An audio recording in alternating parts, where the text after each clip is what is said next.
je tenais à m'adresser à toutes les personnes qui ont vu le trailer de Secret Invasion. Petit logo à l'appui, tiens, cadeau, c'est pour faire plaisir. Toutes les autres personnes, bien évidemment, qui n'ont pas vu le trailer, allez le voir et revenez sur cette vidéo, ou si vous ne comptez pas voir le trailer tout court, ne regardez pas la suite de cette vidéo, puisque vous risqueriez d'être spoilé. Mais entre nous, ceux qui ont vu le trailer, est-ce que ça ne ferait pas longtemps qu'on n'a pas ressenti ce genre de choses devant un trailer Marvel? Et plus précisément, pour être plus précis, c'est logique, devant un trailer d'une série Marvel. Parce que Quantumania, on était content, c'était plaisant, ou Wakanda Forever également. Mais une série Marvel qui me donne autant de frissons, pas pour autant avoir des réactions vraiment à tire-larigot, si je puis dire, mais des choses qui suffisent pour nous hyper. Je n'ai pas ressenti ça depuis Moon Knight, puisque She-Hulk, voilà. Et Miss Marvel, en réalité, c'était plus chill, plus feel good. Là, c'est réellement l'inverse de Miss Marvel, ce qu'on va avoir là. Et j'ai vraiment, vraiment, vraiment très, très hâte de voir la série Secret Invasion. C'est pourquoi, déjà, tout de suite, dans les commentaires, je t'invite à me mettre ton avis sur ce trailer. Et non, tu sais quoi, ne me donne pas ton avis. Donne-moi une note sur 10. Juste une note. Et après, tu mets un autre commentaire où tu donnes ton avis sur la vidéo quand la vidéo sera finie, si tu en as envie, mais uniquement sur ce trailer, donne-moi une note sur 10. Mais juste pour revenir au sujet de cette vidéo, tu as lu le titre, bien sûr. Nous allons parler de ce fameux plan. On va en parler, on va l'évoquer tous ensemble. Sachez que je tourne cette vidéo sans avoir fait la vidéo que vous avez vue juste avant, donc concernant l'analyse plan par plan du trailer.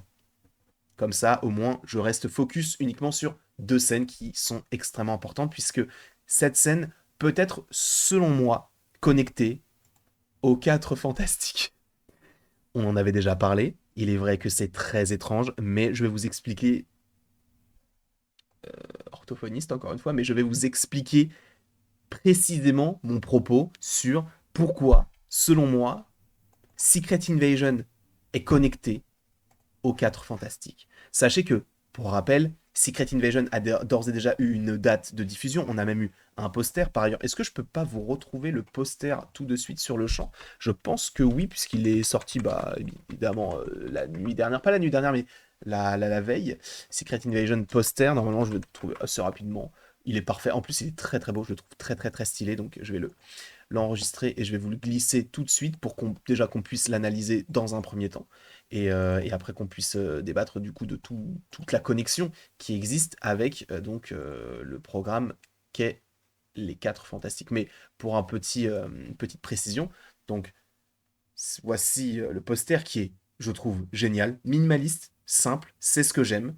On a la connexion avec Nick Fury et avec les Skrulls, et ce qui est très cool, c'est que là, si on analyse vraiment avec les couleurs notamment, tout est en noir et blanc, sauf le Skrull. Qu'est-ce que cela veut dire? Est-ce que cela ne voudrait pas dire que Nick Fury est dépassé par les événements? Non pas recherché, mais bah si, du coup, c'est ce qu'ils disent dans le trailer. Sachez que, encore une fois, je n'ai vu le trailer qu'une seule fois, et que je tourne cette vidéo juste après avoir vu le premier trailer, mais avoir vu cette scène où il y a les petites branches plutôt sympathiques. Branches, je te tease d'ailleurs la petite connexion.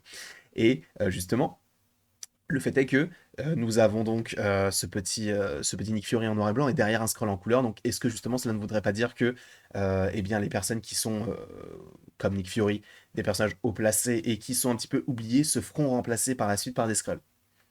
Est-ce que c'est un petit peu le postulat de base? Je suppose que oui. Mais bref, trêve de galéjade, revenons à la connexion entre Secret Invasion et les quatre fantastiques. Puisque oui, selon moi, il existe réellement une connexion, et notamment par rapport à ce personnage.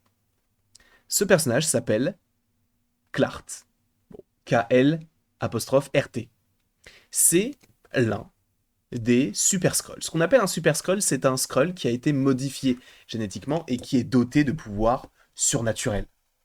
Là, notamment, le Super Skrull est connecté bizarrement à quelqu'un qui s'étend avec la grosse main, qui s'enflamme, qui a une main toute rocailleuse et qui se crée un petit champ de force. Étrangement, ce sont totalement des pouvoirs qu'on peut retrouver avec les quatre fantastiques, et sachant que donc ce personnage du Super Skrull est en lien notamment avec l'intrigue en partie des quatre fantastiques, puisqu'il prend leur pouvoir, en tout cas, il s'en sert. Jusque là, tu me suis. Sauf que vous avez vu ce plan-là. Depuis quand les Skrulls savent faire ça? Depuis quand les Skrulls savent faire ça? Je vous rappelle que les Skrulls ne sont entre guillemets que des métamorphes. Ils n'ont pas de pouvoir particulier. L'idée que je vais te soumettre dans cette vidéo, c'est que celui-ci, donc Gravik, qui est donc le supposé chef de la révolution des Skrulls, puisque pour ceux qui ne le sauraient pas, en gros, l'histoire même de Gravik, c'est que donc il y a une révolution qui va se mener via ce personnage, puisque Nick Fury leur a promis une nouvelle planète, donc il est parti la chercher, et visiblement, bon, il n'a pas tenu promesse. Et il revient même sur Terre pour justement aider ceux qui sont restés à sa place, notamment Talos, Soren, sa femme, etc.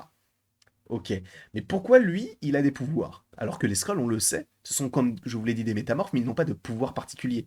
Dans le sens où, s'ils se métamorphosent en Captain Marvel, ils n'auront pas ses pouvoirs. Tu vois ce que je veux dire ou pas? Ils n'ont que l'apparence du personnage. Lui, il a des facultés particulières. Et ce n'est pas le seul, puisque nous avons également un autre Skrull qui a la capacité de mettre son point de manière beaucoup plus imposante, et qui est bizarrement un petit peu similaire à cette image-là. Alors, supposément que le Skrull qu'on a là, c'est justement Gravik. C'est la théorie que je te propose, bon, c'est pas une immense théorie, mais que Gravik soit l'un des premiers Super Skrull. Parce que, en plus d'être un Skrull, il a la faculté de se modifier génétiquement. En tout cas, il sait modifier génétiquement, je ne sais pas de quelle manière, mais j'ai une petite théorie. Et ça lui permet du coup d'avoir ceci. Mais tu vas me dire, oui, mais quel rapport avec les 4 fantastiques? Même si, enfin, c'est maigre l'idée que tu t'en fais par rapport uniquement au fait que ce soit supposément le Super Skrull. Et c'est peut-être juste un personnage qui a le pouvoir d'allonger ses membres. Puisque les Skrulls sont verts, ça, on n'arrive pas réellement à déterminer la couleur. Personnellement, je vois ça marron.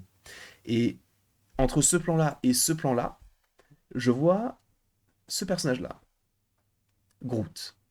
Groot a la faculté d'allonger ses membres, et c'est étrange puisque la faculté qu'il a est similaire visuellement à celle-ci. Des branches qui s'entremêlent les unes dans les autres pour aller attraper quelque chose pour s'étendre. On a aussi eh bien, ce plan-là qui peut faire référence, en tout cas par rapport au point, à une écorce d'arbre. Je pense très sincèrement que les Skrulls, qui sont déjà bien implantés sur Terre depuis des années, ont récupéré l'ADN de certains super-héros sur Terre afin de l'utiliser et justement devenir des super Skrulls. Des super humains, mais des super Skrulls. Tu vois ce que je veux dire ou pas? Et tu vas me dire, oui, mais pourquoi Groot? Je vous rappelle que Groot, dans Infinity War, il était sur Terre. Donc, alors il est vrai qu'il était au Wakanda, mais le fait est que maintenant tout peut se transmettre. Donc je dis n'importe quoi, si on a réussi à avoir un bout d'une branche de Groot et qu'on peut justement l'exploiter génétiquement et s'en servir pour afin d'avoir les facultés de Groot, je pense que c'est ce qui peut se passer. Alors peut-être que c'est une théorie fumeuse, elle est peut-être vraiment mauvaise cette théorie, mais c'est la théorie que je te propose, c'est que il a cette faculté qu'a Groot et que ce sont donc les prémices de l'arrivée des 4 Fantastiques avec notamment le Super Skrull puisque c'est un ennemi des 4 Fantastiques et c'est pourquoi je vous avais dit dans une autre vidéo que j'avais déjà imaginé la connexion entre Secret Invasion et les 4 Fantastiques, mais là, encore plus, par rapport à ce qu'on a dans le trailer, ça vient confirmer, entre guillemets, ce que j'avais comme théorie, donc ça ne confirme rien, le fait que ce soit un Super Skrull, mais par rapport aux idées que j'avais déjà, ça ne fait que l'amplifier, entre guillemets. Et ce que j'imagine, c'est que, justement, dans le film des 4 Fantastiques, on n'est pas encore une fois le Docteur Fatalis, encore une fois Galactus, mais soit un variant de Kang, soit le Super Skrull, ou un Super Skrull. C'est une idée que je te soumets, je ne dis pas que cela va arriver, mais que cela peut arriver, sachant qu'en plus on sait que les 4 Fantastiques existent déjà dans l'univers dans lequel on est, donc on n'est pas dans un autre univers, donc on serait possiblement calqué sur ça, sachant que le film sort en 2024, que la série là sort, non, sort en 2025, pardon, le 14 février 2025, c'est donc les 4 Fantastiques, donc un an et demi après Secret Invasion, puisque je vous rappelle que Secret Invasion sort pour juin 2023, et se terminerait je crois pour mi-juillet, donc on serait dans la continuité justement de cette idée que on veut que les programmes soient de plus en plus espacés, mais que Secret Invasion est un apport immense, que ce soit pour The Marvels qui arrive en fin d'année, ou que ce soit par rapport aux 4 Fantastiques, ou même par rapport à d'autres programmes qui pourraient être connectés avec ce programme-là, qui n'ont pas encore été annoncés. On verra évidemment tout cela quand on aura d'autant plus d'informations, mais la théorie que je te propose, c'est que nous avons le Super Skrull, qui n'est autre que Gravik, et qui a réussi à récupérer donc de l'ADN de Groot. C'est très étrange, mais vous le savez, on est dans le MCU, tout est possible. Bref. Après tout ceci, n'hésitez pas à me mettre dans les commentaires ce que vous en pensez et il ne me reste plus qu'à vous dire à la prochaine pour la prochaine. Et en plus de commenter, tu peux également partager, t'abonner et aimer, si je ne dis pas de bêtises. Et bien sûr, on se retrouvera demain, après-demain, après-demain pour plein d'autres vidéos sur plein de sujets différents. On vit une semaine incroyable, on vit une vie incroyable. Merci à vous en tout cas d'avoir regardé cette vidéo.